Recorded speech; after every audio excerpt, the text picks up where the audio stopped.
America saying we open the space for African countries, and what are they opening space for? Textile. We will now, whether it is in Lesotho, whether it is in Nigeria or Nairobi, Kenya, our women and our young men are sewing jeans and other apparels which are taken to supermarkets in the United States of America. And once they have worn them and they are tired of them, they created another export opportunity of second-hand clothing. And second-hand clothing, that is why the textile industries in Kaduna in Nigeria died.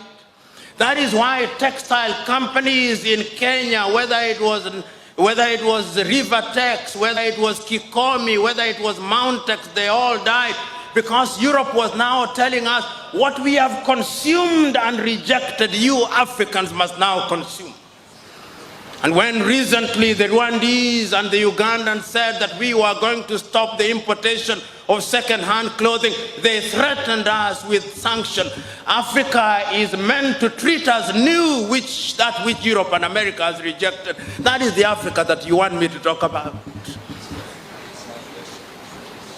So when we talk about this continent of Africa, there have been no shortage of attempts to help her and for her to help herself. I remember on the 6th day of March, 1997, in Accra, Ghana, the former president of Tanzania, Mwalimu Julius Kambarage Nyerere, speaking under the theme the unity of Africa, said, among other things, that we have not come here to remind ourselves how important unity is. We know that African unity is significant. And he said, if Africa is to be a great continent and if Africa is to realize our potential, Africans must de-emphasize their Tanzanianness. Africans must de-emphasize their Ghanaianness, and they must emphasize their Africanness. And he went on to say, I'm not naive in appreciating that we have long been in our little corners, but I'm telling us that out there in the world, they only know us as Africans. And he reminded the audience that there are times when he has gone to Europe and his own colleagues in the leadership in certain parts of the world will ask him what is happening in Senegal, while he himself is the president of Tanzania. So that is the Africa that we are talking about. So there have been many initiatives to make Africa great. How many of us will forget the new initiative for African development under NEPAD, signed in the year 2001 in Lusaka, Zambia, when Africans took the view once again that in order to grow, we must work together. There have been no shortage of initiatives to bring Africa together. And I remember in the very early days, in the 1960s and in the 1970s, the grand project as conceived by Kwame Nkrumah, having failed to take off as it was designed to take off, many African countries took the view that the only way in which we could ultimately have the grand African agenda was to come up with regional development. So we came up with the East African Community, and indeed, I can remember so very vividly, because even in Africa, there were days when Africa worked in the early days. In the early days, many African countries were recording economic growth of anything between 6 and 7%. In the early days after independence, there were areas where Africa was growing in education.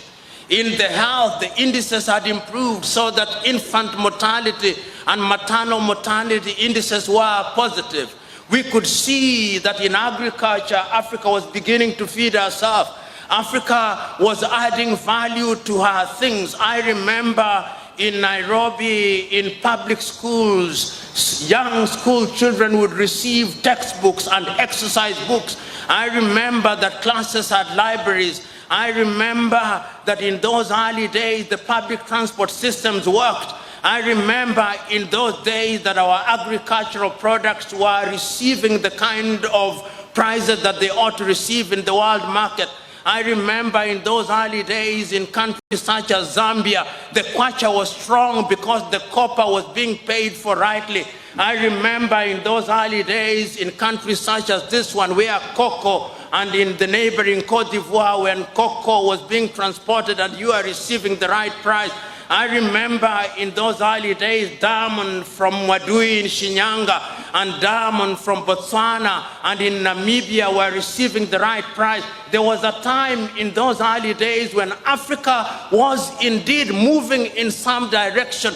And I remember in East Africa when we had one common currency, when we had one airline, when we had one university and things were moving. In the education sector, I remember students coming from Kenya and traveling to Fura Bay in Freetown. I remember hearing universities such as the University of Education at Winneba. I remember the University of Legon. I remember the University of Nigeria at Nsukka. I remember the University of Maiduguri. And I remember the University of Makerere in Uganda and Dar es Salaam in Tanzania and many other universities. Africa was rising, but something happened. Something happened. Something happened. There are those who think that it was externally induced. They may be right. There are those who think that our leadership was also a contributory factor, and I think they are right. So that there is a sense in which we Africans are also co-authors of our own misfortune. We are co-authors in the sense that there is, and there have been opportunities to make us great. At the beginning of the address, the Vice Chancellor rightly remarked, the professor rightly remarked that in Africa there were countries that were doing better than South Korea. Kenya was doing better than South Korea.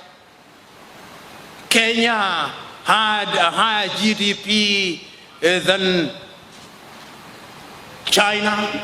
Ghana, the same. Tanzania, the same. Then somehow the Koreans went and left us. The Chinese during our lifetime have left us. The Singaporeans have left us. The Malaysians have left us. The Brazilians have left us. The Vietnamese after the war in 1975 have left us. Who is it? What is it that holds us back? What is it? Is it us? Is it some power? Are we children of a lesser God? What is it that holds us back? Why is it that Africa does not work? Why is it that I'm speaking to you now? Even what we call peace in many African countries is not peace, it's just silence.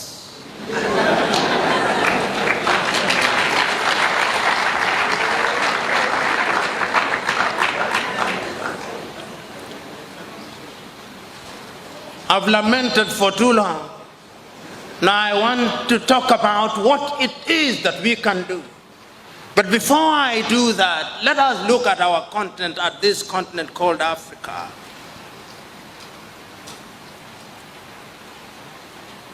Our combined GDP, the 54 officially recognized countries, that is assuming that you don't ask the Moroccans about Sahrawi.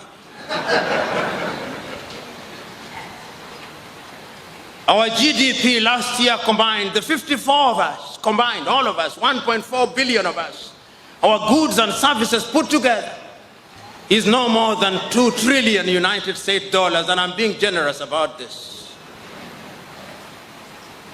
And to give you a perspective, the state of California in the United States of America, with a population of slightly under 39 million, has a GDP last year of 3 trillion United States dollars. To give you a perspective, and my good friend, the Honorable Minister from Burundi is here, their GDP last year was no more than 2.3 billion United States dollars. That is exactly the same amount that the state of New York in New York collects in one day. In one day. That is the continent that we are talking about, my